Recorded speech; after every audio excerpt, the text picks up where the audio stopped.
Welcome to the first video in a series of videos we're doing about sharpening. My name's Chris Needham. I'm an equipment technician with US Speed Skating. Today we're going to walk through a bunch of the different components and different processes that go into sharpening.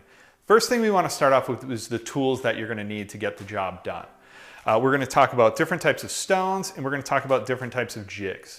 First thing we're going to talk about today is the jig. The jig is designed to hold your skates in the exact same way every single time. This is really important to make sure that your blades are both completely vertical and parallel to each other. If we don't have this, then we can have all kinds of issues coming up of inconsistencies while you're sharpening. So it's really important to take good care of your jig. There are two different styles of jigs that we have.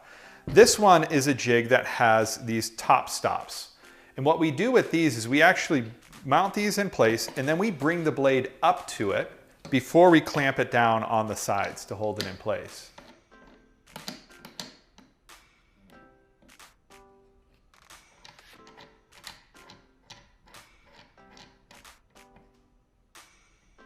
The second type of jig that we'll look at is a jig with bottom locates. So that's where you just put the blade into the jig and drop the blade right down onto this flat surface here. This locates the blades even with each other from the bottom of the blade, or from the bottom of the blade, this would also be considered the top of the blade, is how this locates. And mounts them both into place even with each other.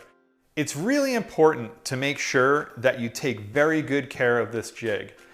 If you are traveling and you're throwing this in your bag when you're traveling and you're not taking good care of it or packing it appropriately, the clamps can bend, the center bar can bend, the ends can all get bent and twisted. And what happens when that happens, we'll run into issues with inconsistencies in your sharpening. You're just not going to have the same product come out every single time.